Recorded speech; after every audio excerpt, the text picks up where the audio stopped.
you serious? Yes. Oh.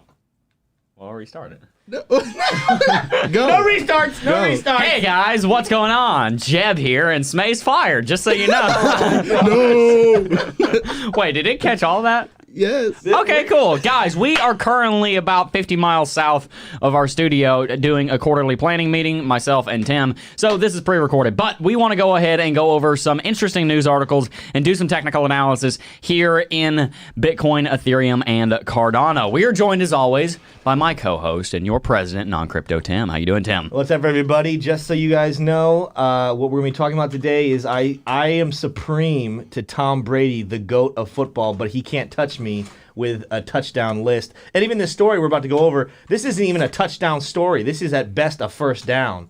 So that being said, which is one more of mine that I get to say. But boom, I think I still have like over 20 left because I still am not that many. When you get to 9, you got to pause. list. So you have 9 left. I have 1, 2, 3, 4, 5, 6, 7, 8, 9, 10, 11, 12, 13, 14, 15. I've only said 15 out of 39. I counted. So, wait a minute. I thought I counted like 8.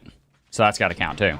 I think we double counted. Every time I've said it and someone points out I say it or you say it, I put another name down. Gotcha. Yep. Okay, well, we are joined, as always, also by Smay, our producer, who is trying to get me in trouble on the YouTubes by starting the stream early. How you doing, Smay? It's fun, though. I did not start early. I started on time, Goober. You started on time. What? Yes. Okay, well, Oh, you started right at 7:30. you started right at 7:30. Great, thank you, Smay. On a video that is not time sensitive. Yeah, we're not even live. whatsoever. Not time sensitive. We could have started this in 20 minutes and we would have been fine. Guys, we are not live today. Like I said, that is because Tim and myself, being two of the executives here at the company, we are in a quarterly planning meeting.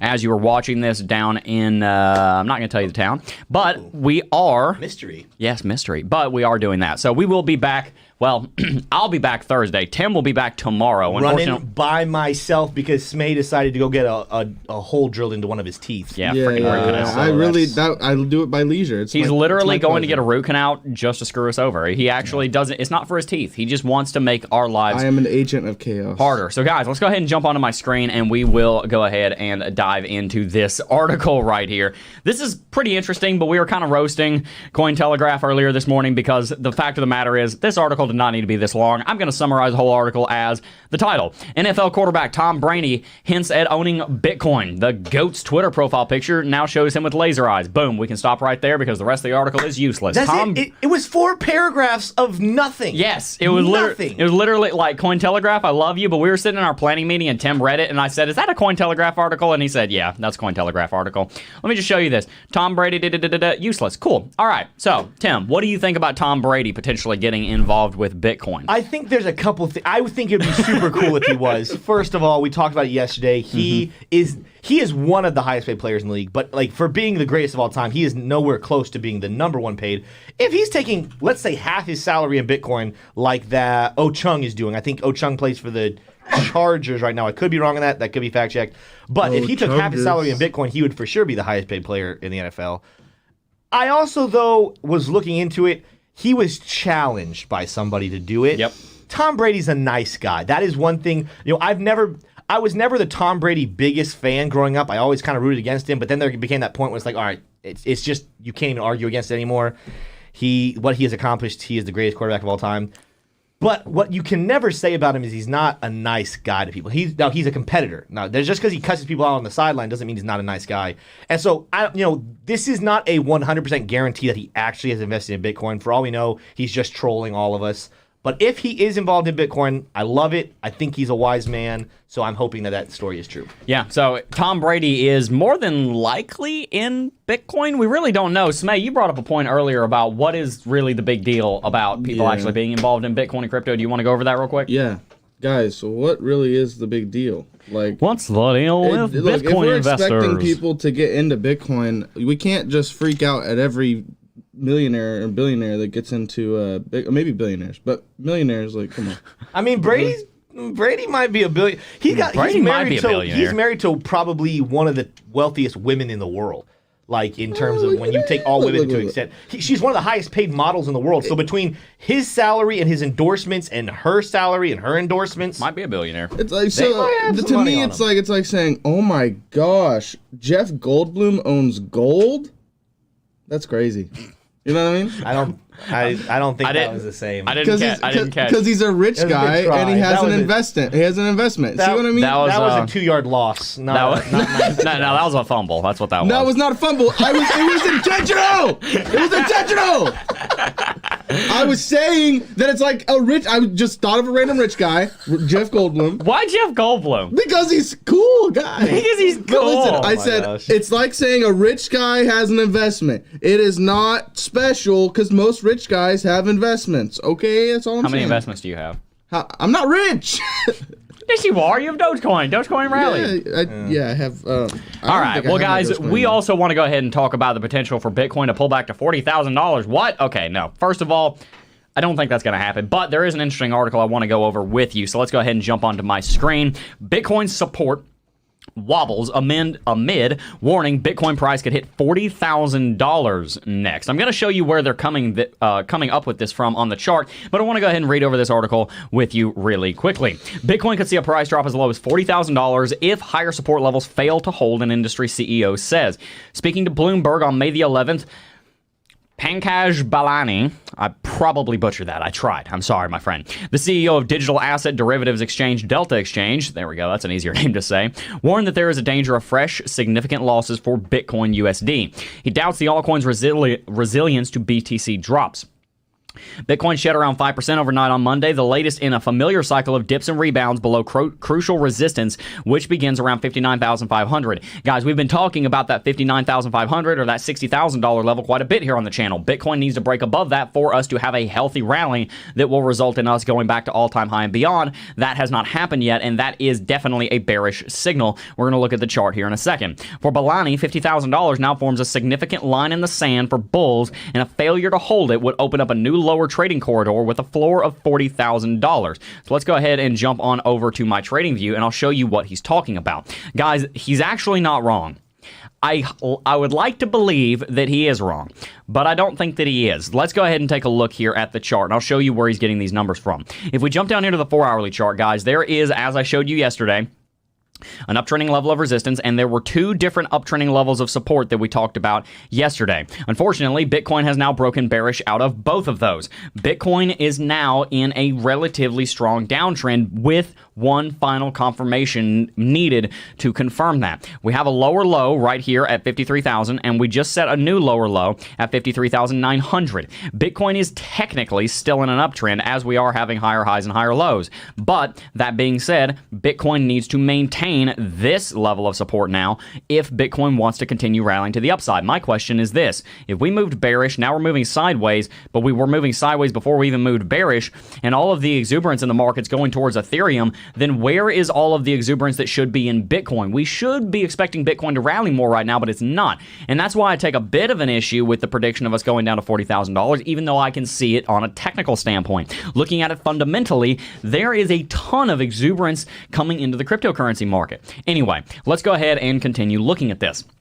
Whether or not we look at this as an ascending wedge right here that breaks bearish, or if we get rid of this uptrending level of support right here and we look at this as a sideways trading channel, the fact remains that this is either a a bear flag or a bear wedge. Both of those have the word bear in them, and both of them are traditionally going to be negative for the Bitcoin price. They both point towards a likely break to the downside. Let me show you where that break is, and the number might seem familiar. If we draw a flagpole right here from $65,000 to $47,000 and we extrapolate it down here, guess where that places us? Places us at $41,200. That is that $40,000 level that we were talking about in that article earlier. Based on the analysis that I am seeing, it is more likely than not that we will pull back to $40,000 based on this analysis. Now, I want to make that caveat because there are some other things we need to talk about here, but this is something that we want to keep in our back pocket and we want to be aware of just in case we start seeing warning signs that this is going to come true. That being said, let's move out to the daily chart. There are a few things I want to touch on out here. Namely, we can see that Bitcoin's MACD is converging bearish. We have been for the last 2 days, and that's not a good sign for anyone who is a Bitcoin bull right now. However, Bitcoin still has this strong support at $54,000. If we bounce here, then everything I'm saying is for naught. But if we don't bounce here and we start breaking more resistance levels, we need to start seriously considering a larger correction to the downside, as much as we might not want to. Volume is maintaining at a decent level right now, as is our volatility. You guys can see the volatility has remained somewhat high over the last couple of weeks, and that is a healthy sign for Bitcoin. That doesn't necessarily mean that Bitcoin's going to go into a big rally, but it does mean that there is still significant interest in the space. So let's go back to full screen and let's discuss this. Tim, where do you think Bitcoin is going?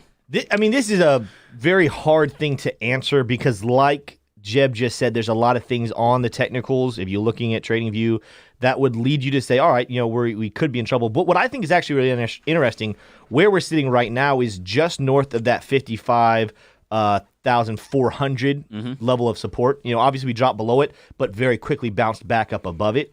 So there's one sign of like, hey, this is nice. If you also look at the RSI, which I don't know if you just did, obviously, I can't see your screen. You're good. The RSI is sitting on the bottom. I think it's sitting at 36. You're on the daily chart? I'm on the 4-hourly. 4-hourly chart?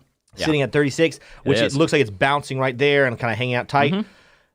And the other thing that we talked about yesterday is that we are slowly watching as Bitcoin moves from shaky hands to firm hands. Or I don't know why I keep forgetting this term. It's glass hands weak hands to strong hands. Well, but I think someone said hands, diamond paper hands. Paper hands. All right. Anyway, so it's moving from paper hands to diamond hands, and the thing is that is signifying that our bottom floor keeps getting higher and higher and higher. Yep. A couple weeks ago, we talked about that article where a very popular trader set in a buy order at 32, right? 32.5. I don't know if it's going to get that low ever again. And like Jebb said, it is possible to get to 40. But the other thing is there are just so many people who, if we go south of 50,000, are going to buy it almost immediately. Yep. Also, just so I know this is an article we have not talked about yet, so we can go right into it. Remember a couple weeks ago when we had that rumor that Facebook might have purchased Bitcoin, and it turned out to be false, at least for quarter one. We don't know yet if they bought early in quarter two. However, there is new speculation, which might be even more of a reason to wonder if that did happen in quarter two or if it's going to happen, is a story about Zuckerberg and something that he posted. So I think Jebb can take that from there. Yeah, so let's go ahead and jump onto my screen and we will discuss this, guys. Mark Zuckerberg alludes to owning Bitcoin after he shares photo of pet goats. The Facebook CEO may have inadvertently revealed that he is a Bitcoin owner following photographs he shared on Facebook of his pet goat, puzzlingly named Bitcoin Cash? Bitcoin Gold? XRP? Ethereum? No. Bitcoin. The photo posted simply states, my goats, Max, and Bitcoin. While Zuckerberg doesn't directly admit to being a Bitcoin owner and he has never discussed his views on Bitcoin publicly, his post is being interpreted by the crypto community as a sign that the billionaire CEO is a Bitcoin holder. Some suggest that this post is a cryptic message to the Bitcoin community. Let's go ahead and look at this right here. My goats, Max, and Bitcoin. This is unfortunately not something I can click on, but this is something we want to talk about. Let's go ahead and go to full screen. Here's the thing, and we're going to discuss this. You can look at this two ways. GOAT, if you're not familiar with it as an acronym, can stand for greatest of all time. That's what we were talking about earlier with Tom Brady being the GOAT. You might be wondering, I thought Tom Brady was a human. He is a human, but the idea is these are the greatest of all time, right? Bitcoin is the greatest of all time as far as digital currencies, in my opinion. So Facebook CEO Mark Zuckerberg might be saying that Bitcoin is the GOAT. Facebook CEO might be saying Bitcoin is trash because goats are dirty or something. There's two completely antithetical viewpoints. Or we might all be overanalyzing this and he just wanted to make a joke, which is what I am inclined to believe. But I would love to hear y'all's thoughts. That's the thing, is that so I can only imagine this is a completely different video without interacting with chat. Some of my video, I'm like, what even? I know. I keep looking at my screen, looking for chat. It's really weird. But I am only assuming, as this is being aired, that it is blowing up in the chat that people on opposite sides of the fence, some people being crazy optimistic and saying, oh no, this is clearly a sign that Zuckerberg is in Bitcoin, and other people saying this is absolutely nothing. The truth is, it's probably something in the middle. Zuckerberg is a very smart individual. Yep. Like him or hate him, you cannot deny his intelligence. And I struggle to believe that he would have done this simply as a joke. Now, that does not mean that he for sure is buying Bitcoin, but I think at the very least, it is something he has heavily started looking into and considering. That doesn't mean he's bought already, but it also doesn't mean that he hasn't bought. Can I give my take real quick? Of course, yeah. Here's my take. Obviously, we know that Mark Zuckerberg is a very interesting individual, meaning that he struggles socially. I think he literally just wanted to share a picture of his pet goats. That's what I think too. And he changed his name of his goat was Bitcoin, and probably because he likes technology, so it made sense to name his kid his goat. I mean, it is a kid. It's a baby goat. So he named his it's a kid. Yeah, that's true. His goat Bitcoin. I literally think because he's the guy. I don't know if you guys saw the meme where he did a Facebook Live where he's just smoking meats. He's like, just here smoking meats, Smoking meats. Yeah, like he was barbecuing. What the heck? So like he's the kind of guy that just shares random things. Yeah. Like well, I mean, he did create Facebook, the platform to share random things. Yeah. We shall see. But the funny thing is, he created Facebook, but he doesn't even really know how to use it. So like he's on there and he's just like, "Hey friends, I'm smoking meats. Hey friends, I'm smoking meats. Here's my goats. Here's my goats." Sounded like Goofy. What in the world? Hey friends, there's my goats. Yeah, that's a good one. That's a good presentation. Oh, thank you. I think we have one more story about Bitcoin before Yes. we move to Ethereum and Cardano. Yeah, so we have one here, and we're going to handle this one delicately because this is really sad, but there is actually a pretty important takeaway that we have here. So let's go ahead and jump onto my screen, and we will go over this. Man pays Hitman in Bitcoin to do what Hitman do, and he was traced because he used Bitcoin. A Tennessee man allegedly used Bitcoin to pay a hitman with Bitcoin on the website on the internet. He reportedly tried to arrange this by paying for the hitman with Bitcoin. Not going to go into all the details. You guys are more than welcome to go and read this article, but we do want to discuss this really quickly. So let's go back to full screen. Tim, this is something that we've seen happen many times in the history of cryptocurrency, where cryptocurrency has been used, specifically Bitcoin has been used to track down criminals. And I know you have an argument to make to our audience here about the differences between committing crime in cash versus committing crime in Bitcoin. So here's the thing. When it comes to crime, I've heard arguments a lot of different ways. At the end of the day, all crime, no matter what it is, it would be super nice if people would just stop doing it. Mm-hmm. The problem is we all know that unless we ever make it to a utopia, it's not going to happen. Mm-hmm. But the ability to do justice and to give people what they deserve is something that we should be seeking out at all times. And so this argument, I've heard it from personal friends and family. I've heard it from people like Janet Yellen saying things like, "Oh, we can't track Bitcoin. It'll be used for illicit activity." This is just one more example story where it's like, no, actually cryptocurrency and Bitcoin are going to be actually advantageous to FBI, police officers, and everything in terms of catching. Because here's the thing. A lot of crime gets caught. Like a lot of people who hire hitmen get caught. Mm-hmm. How often is the reason they get caught because of the transaction of money? I would argue, while I have no evidence, that it is probably a very low number. Where in this case, at least the article is saying the reason he was caught was because he was tracked through Bitcoin. Mm-hmm. That is a way that we can help enforce justice in a time, in a world where it seems like justice lacks daily, that people are not being given what they deserve, both on the positive and the negative. Things like Bitcoin and cryptocurrency can help us move closer. While we cannot have a perfect world, while evil will continue to exist, justice will be able to be done, and that's something I'm very excited about. Yeah, and guys, the takeaway from this is that a lot of people think that Bitcoin is used for illegal activity, but you have to remember the blockchain is open source, the blockchain is public. You are able to trace every single transaction that has ever happened in the history of Bitcoin and cryptocurrency. So events like this happen all the time from stupid criminals who don't know any better, and then they use Bitcoin because they've fallen under the false marketing that Bitcoin is anonymous, when Bitcoin never claimed to be anonymous. In fact, if you read the white paper that Satoshi Nakamoto wrote, there's plenty of times in there where he talks about it's not anonymous, and it is open source, and it is public, and it is a distributed public ledger, so that it can be used to help criminals fight criminals, help criminals be prosecuted is the word I was looking for there. Yep. So, guys, that's one of the things that we want to talk about here. One thing I want to mention on that Mark Zuckerberg article that we talked about earlier, this is something I didn't get to say earlier, so I wanted to mention it. Mark Zuckerberg being in Bitcoin would not be surprising. Just in case you don't know, Facebook attempted to launch something called Libra, which was a coalition of a ton of different companies, PayPal, Venmo, Visa, MasterCard, many multi-hundred billion-dollar companies were in this little coalition that they formed together to try and create a digital currency that was backed up by Facebook, and it completely and utterly failed. So they definitely are interested in Bitcoin and cryptocurrencies. In fact, they've been interested in cryptocurrency technology and blockchain technology for longer than most of these other companies that are just getting into it now have been. So keep an eye out for that, because it is very possible that Facebook might be joining the blockchain revolution pretty soon. Tim, what do we have to go to Let's jump on Ethereum, because Ethereum is growing in dominance. So I have no idea what the prices are going to look like exactly when you guys are watching this closer to 10 o'clock. I am watching the Bitcoin price, Ethereum price, and Cardano price slightly dip a little bit, but we will see. I mean, when the time comes, we'll see what the price is. However, while Bitcoin does seem to be in jeopardy, it does look like Ethereum and Cardano continue to rally positively.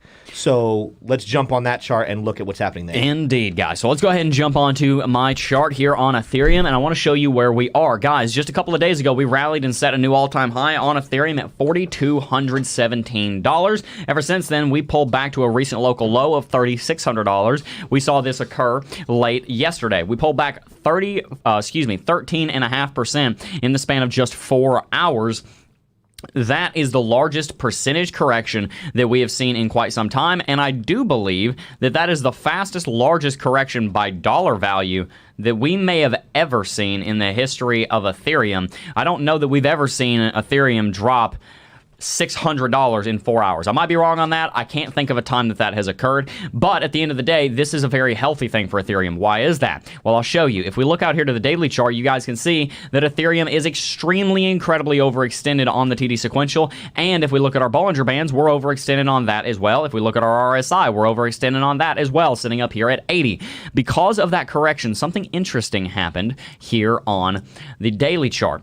As you can see, this candlestick representing yesterday's price action is a perfect example of a spinning top formation. We have a long lower shadow, a long upper shadow, and a small body right here. That indicates indecision in the market. That indicates that we don't know where Ethereum is going to go next. That indicates that Ethereum is in a deadlock right now between the bulls and the bears. So if we're in an uptrend like this, and then we have a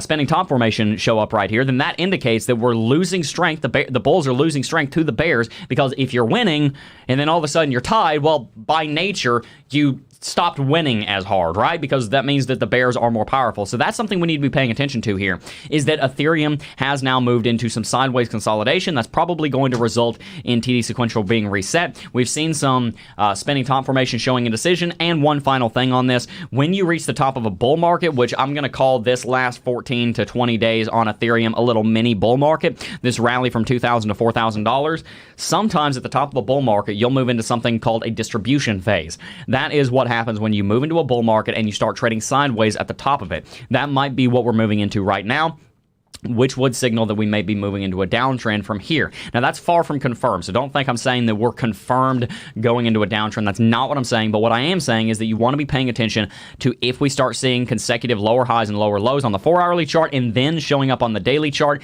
because if that occurs, then that is a telltale sign of a reversal, and that is more than likely going to result in Ethereum losing market dominance to Bitcoin and some of these other major cryptocurrencies. As you guys know, Ethereum has been having massive market dominance rallies all the way from 11% back in January, February, March, all the way up to where it is now at nearly 20%, and Bitcoin has been losing market dominance in that same time. At some point, Ethereum's rally is likely going to slow down, and that interest is going to start moving back into Bitcoin, Cardano. There's probably still going to be roughly the same amount of retail investor interest in the cryptocurrency space, but Ethereum might not be the one to receive quite as much of it. So let's go back to full screen and let's discuss where we think Ethereum is going. I know you guys have some very bullish predictions for Ethereum this week. Yeah. I set a relatively conservative prediction. I still think it's going to be maintaining around where it is right now, but I think this is going to be more of a sideways week. I'd love to hear what you think, though, Tim. And I agree with you. I think I'm only $100 higher than you, because you were at 30. I was at 4,300. Yeah, you were at 43. I was at 44. Yeah. Right. So we're kind of similar. So really quick, just so this is going to be off screen. Yeah. I drew that right there. What is that one? What was that one called? That's a rising trading channel. Okay, so if you look at that, Ethereum did not drop below it. In fact, that wick bounced right off of it and bounced back up. Mm-hmm. So I'm not too... Jump onto my screen. I'll show him what he's talking about. Anyone who's too worried about Ethereum, I don't think that it's time to be worried yet. Now, that's the first time during all this we've seen that massive, that big of a fall, but it did bounce right off of it and go right back up. traditionally it's been moving sideways to hit the bottom of that ascending. What do you say? Ascending what? Ascending trading channel. Ascending trading channel. But that, I don't think there's a reason to freak out yet. So I'm still pretty happy about my prediction of 44. I think 43, 44, that area would be just about right as if it hit 43.50. You know, and guys, and by the way, just so you know, that's why I put $4,300 as a price target, because it's still in this rising trading channel. I didn't actually. Are we on full screen? Let's go to full screen really quickly. I want to describe something briefly that's a little off topic, but it's going to play back in. I didn't see this pattern. He actually just showed this to me while we were recording it just now. But the funny thing is, even though he hadn't shown me the pattern, I knew it was there. There's something really cool that you get after you've been doing technical analysis for a long time. I call it chart vision. It's just like you look at a chart and you're like, I see something, and then you don't even realize that it's an actual chart formation. I do that sometimes. If I ever do that, and I'm talking about something, and you're like, Jebb, there's this chart formation that backs up what you're saying. Please tell me in the chat, because I might see it and not see it in that case, because that's exactly what this is predicting is 4,300. Another 4,400. Another thing I would say from a fundamental side, and we talked about these yesterday, the end of June futures option on Ethereum listed at $8,000 is absolutely ridiculous, and I fear we're not going to make it there.